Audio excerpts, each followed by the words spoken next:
Now, our next question is, how do we recognize an unstable obstructed airway? If you hear a voice, the child is verbalizing, talking, presume that the airway is stable.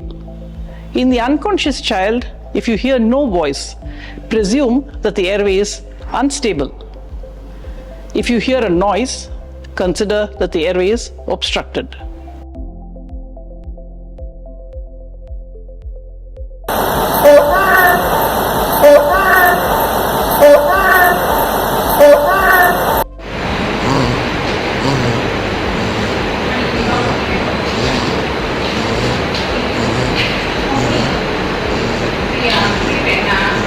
The mother brings a child who is unresponsive and you hear no voice, you presume that the airway is unstable.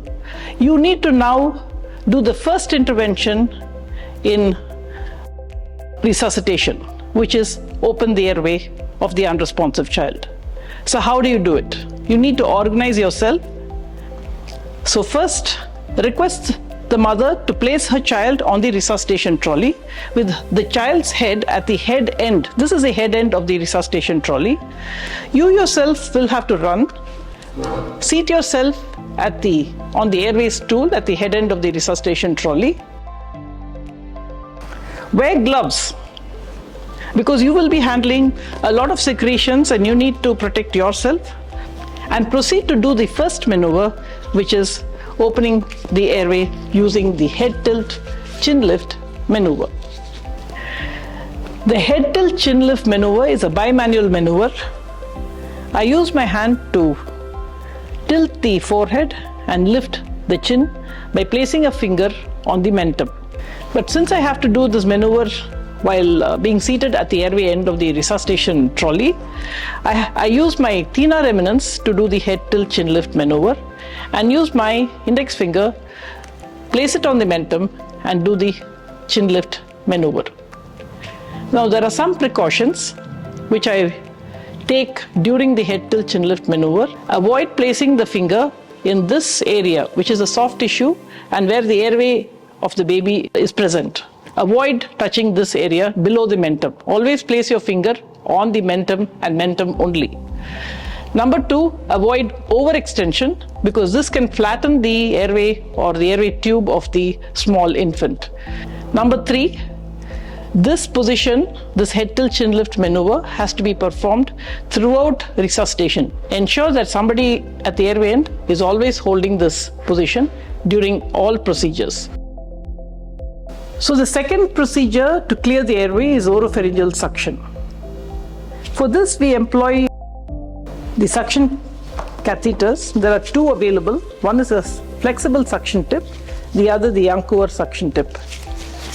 The Yancover suction tip is preferred for its 3 main advantages. Number 1, it's a firm tip. The large bore can help you rapidly remove particulate secretions. Number 2, you can see it's curved. This helps you to have tip control and thereby you don't touch the posterior pharyngeal wall during the oropharyngeal suctioning process. If you happen to touch the posterior pharyngeal wall, you will induce vagal induced bradycardia. Number 3, it has an aperture here which helps you to control the suction process. When you've completed the suction process, if you remove your thumb, this suction will stop. If you occlude it, you can continue suctioning. This is called thumb control. So to recap, broad tip, tip control and thumb control. While maintaining the head tilt chin lift maneuver, I use a Yancover suction tip to remove the visible secretions in the oropharynx. Then I tilt the head to one side and place the tip in the lateral gutter of the mouth where the secretions would have accumulated. This maneuver prevents the tip from touching the posterior pharyngeal wall and causing vagal induced bradycardia. I then turn it and continue to maintain the open airway. The third maneuver for the airway is the nasogastric decompression. In this, we rapidly decompress stomach contents and ensure that the stomach is empty. For this process, we need several items. Number 1, the nasogastric tube. In children, the nasogastric tube size varies with age, so you need to check a chart which is usually displayed near the crash cart where the consumables are kept, and you need to identify which diameter you need for which age group, because there are several sizes available: 5, 8F, 7F, 10F, etc. Once you identify the right size, you also need a syringe. You need a trouser cut plaster adhesive. See, trouser cut. A stethoscope and a colleague who can confirm the position of the nasogastric tube placement. Once you've got your stuff together, you need to measure. Step number 2 is measuring the length needed to introduce. For this, the tip of the nasogastric tube is placed at the nostril from the tragus to the epigastric region. Pinch the end which is at the epigastric region. Then, using the natural curvature of the nasogastric tube, while still maintaining the head tilt chin lift maneuver, introduce the nasogastric tube via the nostril. Once this enters the stomach, there will be a gush of stomach contents in the tube confirming its position.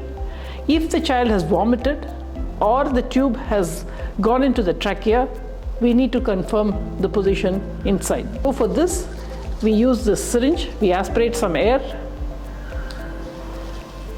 and we push the plunger so that it enters the tube. A colleague who is auscultating the epigastric region should confirm that she or he has heard the sound of the air in the stomach.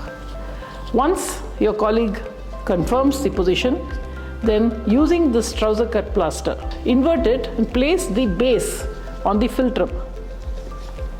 Then, using either end of the limbs of the plaster, encircle the NG tube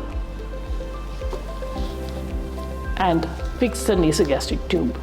It is important that you fix it, because if the child moves, this tube can get displaced. All the time, ensure that the head tilt chin lift maneuver is maintained throughout this process.